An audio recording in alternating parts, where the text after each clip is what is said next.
عزتمن مشرانو کشرانو، شیطان زمن او ستاسو ازلی دشمن لے او شیطان الله پاک نا مهلت غوښتیو چې یا الله ما ته مهلت راکړي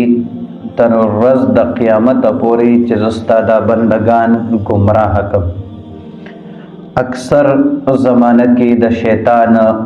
متبعین د شیطان منون کی خلق دا ډیر زیات قسمه قسم طریقو سره دا شیطان په دوه باندې کې حمله کوي، جالونه ورته خوري، خپل په جال کې راولي.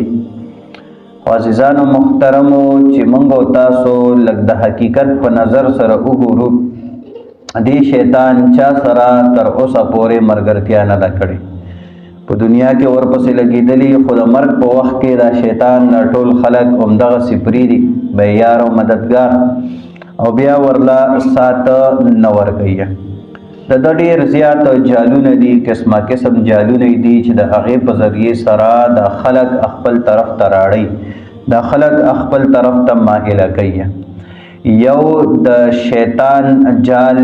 د شیطان هتکنډه هغه بد نظري ده. د بد نظرۍ په ذریعې سره شیطان خلک هلاکوي. ډېر زیات خلک یې تباه کړي دي، ډېر زیات خلک یې چې دی هغه په دې ذریعې سره هلاک کړي دي. د وجې نه قرآن کې او بیا د نبي علیه السلام تعلیمات چې هغه لارې، هغه طریقې، هغه څیزونه چې د کومو څیزونو په ذریعې سره د شیطان په خلکو باندې کې حمله کیږي، د هغې نه یې موږ او تاسو ساتلي. نو شیطان هغه پر خلکو باندې کې حمله کوي، په خلکو باندې کې قسمه قسم د هغه جالونه دي، نه خلک خپل په گرفت کې راولي، خلک چې دی دا هلاکوي. موږ او تاسو به څه کوو؟ د شیطان د هټکنډو نه به څنګه بچ کېږو؟ قرآن ته به ګورو، څه چې د قرآن تعلیمات دي په هغې به عمل کوو، د نبي علیه السلام په سنتو باندې، په احادیث پاکو باندې به موږ او تاسو عمل کوو. د شیطان یو جال هغه بے پردگی دا چې په خلکو کې بے پردگی دا راولي، چې خلک دا بے پرده شي، چې څومره زنانه دا په بے پردګۍ کې بهر راوځي، نو دا د شیطان لارې کولاویږي دې ذریعې سره، او خلک په دې ذریعې سره دا شیطان گمراه کوي. نبی علیه السلام او الله جل جلاله دې باره کې موږ او تاسو ته تعلیمات راکړي. څه دي؟ سورة الاحزاب آیت دی، الله جل جلاله فرمای وَإِذَا سَأَلْتُمُوهُنَّ مَتَاعًا فَاسْأَلُوهُنَّ مِنْ وَرَاءِ حِجَابٍ. چې کله تاسو سسیز غواړئ د نبی علیه السلام د بیبیانو نه، متاعا سسیز، فاسألوهن من وراء حجاب، د پردې نه وروسته ودرېږئ، نو د پردې د شاته نه چې دی هغه تېنه سیز غواړئ. په پرده کې سیزونه چې دی هغه تېنه غواړئ. د چا نه؟ د نبی علیه السلام د بیبیانو نه. خطاب چاته دی؟ د وخت لوی خلکو ته، داسې خلک چې صحابه کرام دي، او د صحابه کرامو نه زیاته مرتبه، زیات مقام هغه د ځمکې په سر باندې د چا نشته. د انبیاء کرام علیهم السلام نه بعد درجه مرتبه دا د صحابه کرام رضوان الله تعالی علیهم اجمعین ده، او پیغمبر علیه السلام بیبیانې دا په ټولو خلکو کې اوچتې دي، مرتبه مقام دی اوچت دی. د نبی علیه السلام دپاره الله پاک خوښې کړي دي، خود الله پاک هغې ته هم دا حکم دی چې کله یې څیز د یو بل نه غواړئ، نو د یو بل ته مخامخ به نه راځئ. سړو ته دا حکم دی چې د زنانو نه به پرده کوي، او زنانو ته دا حکم دی چې دوی به د سړو نه پرده کوي. ذالکم اطهر لقلوبکم وقلوبهن، دا ستاسو زړونو دپاره هم پاکه خبره ده، او دارنګې د دې زنانو د زړونو دپاره هم دا پاکه خبره ده. چې کله خلک په دې باندې کې عمل کوي، په دې تعلیماتو باندې کې عمل کوي، نو بیا به د سړو زړونه دا هم پاک وي، او دارنګې د زنانو زړونه چې دی دا به هم پاک وي. دې وجې نه د نبی علیه السلام ارشادات دي، د بې پردګۍ نه موږ او تاسو ته احکامات راغلي دي چې زنانه دا به بې پرده، د پردې نه بغیر، د ستر نه بغیر دا به بهر نه راوځي. کله چې دا یو ضروري کار دپاره، هسې خو زنانو دپاره بهر ته راوتلل دا هم نامناسب دي، دا ولا جایز نه دي. او بیا ډېر داسې کارونه دي چې هغه په کور کې دننه نه کېږي، ضروریات هغه د زنانو سره چې دی تړلي شوي دي، بهر راوځي. څنګه به راځي؟ نو بهر چې کله دا راوځي، دا زنانه دا به پوره په حجاب کې راځي. دا به د خپل د ستر خپل د پردې خیال چې کوم دی هغه ساتي. الله پاک فرمایي یدنین علیهن من جلابیبهن چې کله د نبی علیه الصلاۃ والسلام بیبیانې دارنګې لونه او دارنګې د مسلمانانو زنانه دا به هر ته راوځي نو دی به خپل پړونه دا به خپل په ځان باندې کې اچوي، مخ به خپل پټ ساتي، دومره به خپل مخ ښکاره کوي، سترګې به ښکاره کوي چې لار ورته په دې کې ښکاري. نو بهتره طریقه په هغې کې دا ده چې یو سترګه د زنانه ښکاري، دا ګسه سترګه چې په دې کې ورته لار ښکاري، یا د ټوپۍ بورخه دا ډېره زیاته ضروري ده چې دې سره ستر هم ډېر راځي او زنانه ته پکې لار ښکاري. نو بیا به دا زنانه دا د پردو سړو د تکلیف نه، د ضرر نه، د نقصان نه چې کوم دی هغه به بچ کېږي. چې کله مکمل زنانه دا په پرده کې راوځي بیا به د سړي تکلیف نه ور رسي، او چې کله دا زنانه دا د پردې خیال نه ساتي، د ستر خیال چې دی هغه نه ساتي، د زنانه پوره بدن د سر نه واخله تر خپې پورې دا د دې ستر دی دا به پټ ساتي چې د کور نه کله بهر راوځي نو مکمل سر نه خپې پورې به خپل بدن چې دی دا به پټ ساتي. او چې کله داسې نه وي نو بیا به دې زنانه پسې شیطان چې دی دا به ورپسې ولګي، او بیا به د خلکو په نظر کې شیطان دغه زنانه خلکو ته ښایسته ښکاره کوي، او بیا چې کله سړي ورته ګوري د دې نه به فتنه او فساد چې دی هغه به خورېږي، بدنظري به کېږي، بې پردګي به راځي، بې حیایي به راځي، او قسمه قسم ګناهونه چې کوم دی هغه به دې ذریعې سره هغه راوچتېږي او ګناهونه به زیات کېږي. نبی کریم صلی الله علیه وسلم چې کله د دنیا نه تشریف وړلو، پیغمبر علیه السلام هغه وخت کې په آخر وخت کې فرمایلی چې زما د تلو نه پس زه د عربو په خلکو په تاسو خلکو باندې کې دا یره مې نشته چې واپس به تاسو کفر او شرک ته لاړ شئ، واپس به کفر او شرک ته خلک نه ځي، خو دوه څیزونه داسې دي چې دا به زما د امت د هلاکت ذریعه د هلاکت سبب چې دی دا به ګرځي. یو نبی علیه السلام او فرمایل چې مال به زما د امت د هلاکت ذریعه ګرځي، مال به حاصلوي، مال به ګټي، خو د دې په لالچ کې به دومره حده پورې لاړ شي چې د حرامو او د حلالو خیال به نه ساتي، په حرامو طریقو سره به مال ګټي، د پردې حق دا به وهي. نن سبا جګړې لانجې هغه هم د پردې حقونه والي کېږي، حرامو ذریعې سره مال چې کوم دی هغه حاصلولی کېږي. نبی علیه السلام فرمایل زما امت به هلاکېږي مال حاصلولو، د مال په لالچ کې، د مال په محبت کې. دویم زما د امت دپاره د فتنې سیس چې دی هغه زنانه دي، چې د زنانو فتنه دا به ډېره زیاته خوره شي، او هر ځای کې به دغه فتنه وي چې د دې په ذریعې سره به قومونه هلاکېږي، د دې په ذریعې سره به خلک چې دی دا به ورسره هلاکېږي، ملکونه به دې ذریعې سره دا تباه کېږي. نو موږ او تاسو له پکار ده چې موږ چې کومو زنانو باندې کې الله پاک مشران کړي چې د هغې خیال وساتو، چې مکمل نظر وي زموږ او ستاسو په هغې باندې، چې کله د کور نه بهر راوځي نو چې د پلار نظر وي خپل په بچو باندې کې، خپل په زنانو باندې، خپل کور والا باندې کې، په خپل خویندو باندې، د ټولو باندې چې کوم دی هغه نظر به ساتو، او د دې به باقاعده د مشرانو نه تپوس کېږي، د پلار نه به تپوس کېږي، د رور نه به تپوس کېږي، او دارنګې د زوی نه به خپل د مور په حوالې سره چې څومره رشتې دي د دې په حوالې سره به د ټولو نه دا تپوسونه کېږي. حدیث پاک کې راځي کلکم راع وکلکم مسئول عن رعیته، هر یو په تاسو کې نگران دی، هر یو په تاسو کې مشر دی، هر یو په تاسو کې سربراه دی، او دنه به د رعیت په باره کې چې چا باندې الله پاک دې مشر کړي وي دنه به د دوی په باره کې تپوس کېږي. نو زنانو له پکار ده چې کله د کور نه بهر راوځي نو خپل ځان داسې نی سنګارول پکار، څنګه چې دا کور کې خپل خاوند په مخ کې ځان سنګارولی شي. اجازت شته، شریعت اجازت ورکړی دی، ځان سنګار کا، ځان جوړ کا، خو صرف او صرف خپل خاوند لپاره. دا به هر چې کومې زنانه راوځي او د خپل ځانونه داسې قسمه تیاری، نو داسې زنانو په باره کې ډېر غټ وعید چې دی هغه راغلی دی. څه وعید دی؟ په ورځ د قیامت چې کله ټول خلک دا د دې حساب کتاب وشي او دا جنت طرف ته روان وي،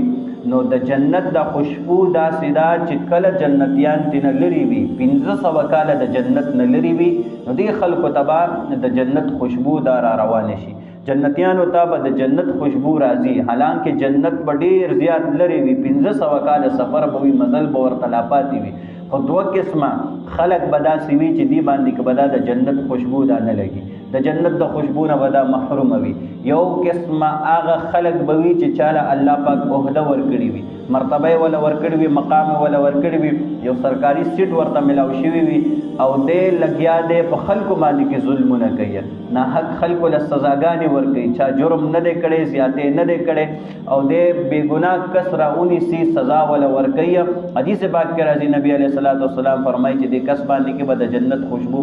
حرام وي، د جنت خوشبو به په دې انسان باندې کې نه لګي. او بل نبی علیه الصلاۃ والسلام وفرمایل داسې زنانه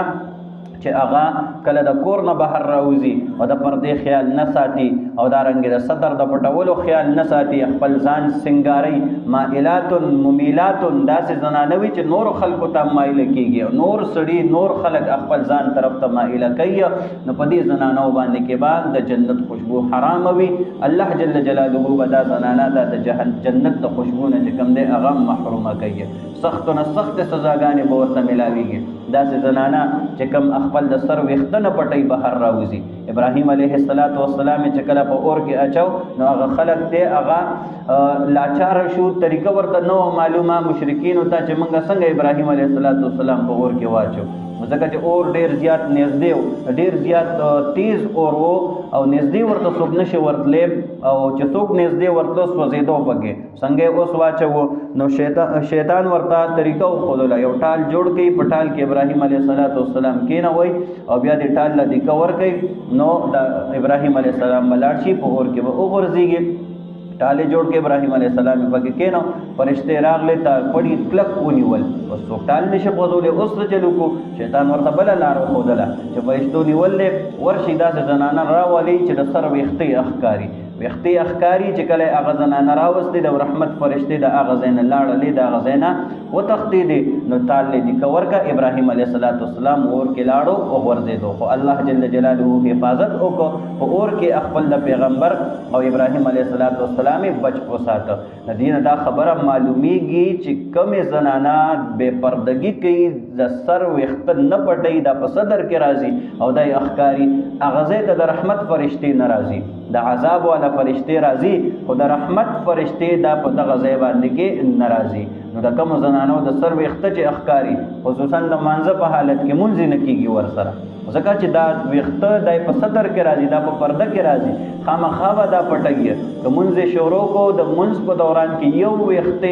هم اښکاره شو، نو د دې دا مونځ چې دی دا ورسره نه کېږي، مونځ یې ورسره خرابېږي، فاسدېږي ورسره مونځ. نو دا مسلې دا زده کول پکار دي، خپل په خپله زده کول پکار دي، خپل زنانو ته دا چې دی دا ښودل پکار دي. نو موږ او تاسو له پکار ده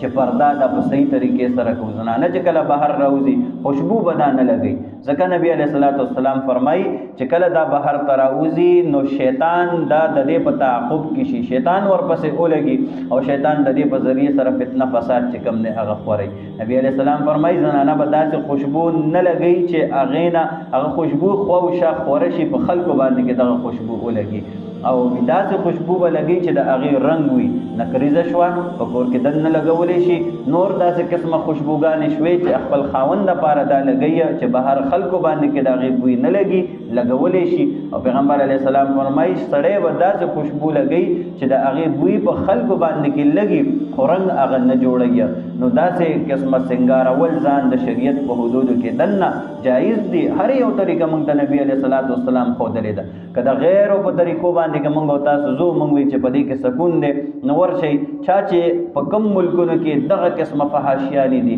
ازادیانې دي، پکې هر قسمه ازادي وله ورکړې شوې ده، خو تپوس دی نه کې سکون درته شته او که نشته. څوک به درته دا ونه وایي چې موږ ته په دې څیزونو کې سکون میلاویږي، خواهشاتو پوره کولو کې موږ ته سکون میلاویږي، هر قسمه خواهشات پوره کوي، هر قسمه ګناهونه کوي، هر قسمه کارونه کوي، خو سکون دا ورته نه میلاویږي. او موږ او تاسو 2 رکعاته مونځ وکړو د نبي علیه السلام په طریقه باندې، د پیغمبر علیه السلام په یو سنت باندې کې عمل وکړو، الله جل جلاله د هغې خوند او مزه موږ او تاسو ته را نصیب کوي. حدیث پاک کې راځي وی دا نظر چې دی بدنظري، چې کوم انسان بدنظري کوي وی دا د شیطان د غشو نه یو غش دی. عبدالله ابن مسعود رضی الله تعالی عنہ نه روایت دی. عبدالله ابن مسعود رضی الله تعالی عنہ فرمایي چې نبی کریم صلی الله علیه وسلم ماتا او فرمایل او پیغمبر علیه الصلاۃ والسلام د چانه نقل کړي دي پیغمبر علیه الصلاۃ والسلام د الله پاک نه نقل کړي حدیث قدسی دی بیانېږي د پیغمبر علیه الصلاۃ والسلام په جبه باندې او خبرې د چا دي خبرې د الله جل جلاله دی الله پاک څه فرمایي چې دا شیطان د نظر دا د شیطان د غشو نه یو زهریله غشی دی د شیطان د تیر نه یو زهریله تیر دی عربو بس داسې کول چې کله به د عربو جنگو نو د غشي لبی د زهر اوبه ورکړي یا به خپل توري له د زهر اوبه ورکړي کله به چې هغه غشی یا توره په دشمن باندې کې اولګېده هغه زار دا به په دې ټول بدن کې خوارش لل ډېر کم به بیا دشمن د هغې نه بچ پاتې کېده کني اکثر خلک به ورسره مړه کېدل نو نبی علیه السلام فرمایي چې دا نظر بدنظري دا د شیطان د غشو نه یو غشی دی زهریله غشی دی او چې په چا باندې کې دا نظر پریوزي په چا باندې چې دا نظر پریوزي په غلط ځای کې دا بدنظري وشي دې سره انسان چې دا د ایمان نه محرومه کېږي د ایمان خوند مزه دا ورسره ختمیږي او پیغمبر علیه الصلاۃ والسلام فرمایي چې کله د یو سړي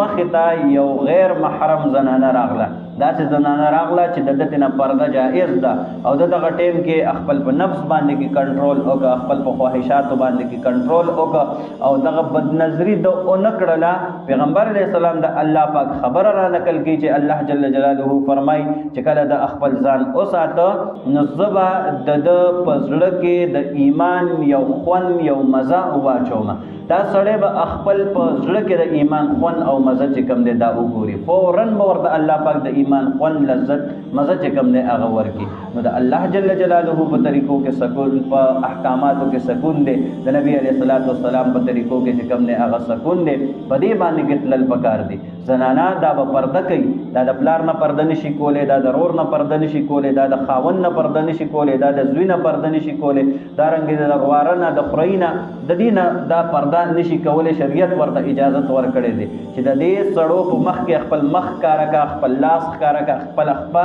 دا خپې پکې ښکاره کولی شي دا د دې سړو په مخ کې چې کوم دی هغه جایز دي د دې نه علاوه چې نور څومره سړي دي دا زنانه به دې نه پرده کوي که هغه د تره زوی دی که د ترور زوی دی که د ماما زوی دی که هغه هر څوک دی که هغه لیور دی که هغه د ښځې خاوند دی که څوک هم دي په رشتې دارانو کې د دې نه به دا زنانه چې کوم دی هغه پرده کوي نو نن موږ او تاسو په دې فتنه کې په دې فساد کې په دې ګناه کې غټ غټ خلک چې کوم دی هغه مبتلا دي او د دې اهتمام نشته د بچ کېدو اهتمام چې کوم دی هغه نشته یو ځای د ترو لوڼو سره او دارنګې د ماما لوڼو سره یو ځای چې کوم دی هغه کینې ګپې شپې ورسره لګي خبرې اترې ورسره کوي شریعت د دې سینه موږ او تاسو چې کوم دی هغه منع کړي اول موږ او تاسو ته الله دی نبی علیه الصلاۃ والسلام دی قرآن دی احادیث پاک دی رستو بیا دا ټولې رښتې دي چې کوم شیز نه منع شوي وو چې په هغې باندې موږ تاسو زندگی تېره کړو نو د هر قسمه پریشانیانو نه به موږ تاسو الله جل جلاله حفاظت کوي نو که بیا خلک خفه کېږي مشر له پکار ده چې دا ټولې مسلې د خپل په کورونو کې راولي که چېرته جوینټ فیملي وي یو ځای فیملي وي جدا دي کې یو ځای پاتې کېدل دا فرض واجب خو نه دي چې ټول ترونه ټول ورونه دا به یو ځای پاتې کېږي یو ځای پاتې کېدل تر هغه پورې دي تر څو پورې چې واده نه شي کله چې یو ورور واده وکړو نو د ده چې څومره رونه دي دا به د ده د ښځې نه پرده کوي د کور کې رندار چې دا به د خپل د لیورون نه چې کوم دی د لیورونو نه پرده کوي داسې قسمه څیزونه د خپل په کور کې راویستل پکار دي په دې ټولو مسلو باندې کې خپل ځانونه پوه کول پکار دي په دې کې د خفقان طریقه چې کوم دی هغه نه ده پکار په عربو کې داسې اوس هم موجود دی چې عرب هغې کله هم واده وکړي نو فوراً چې کوم دی ورسره جدایي راولي جدایي چې کوم دی هغه کېږي نور خپلې رشتې یو بل سره پالي د شریعت په حدودو کې دننه نو دغه طریقې موږ او تاسو ټول یې زده کړو په دې باندې کې عمل وکړو انشاءالله تعالی زموږ معاشره به سکون کې وي زموږ کور کې راحت سکون دا هر څه چې کوم دی هغه به راځي الہ العالمین دې موږ او تاسو د صحیح دین پوره نصیب کړي صلی الله تعالی علی خیر خلقه محمد و علیه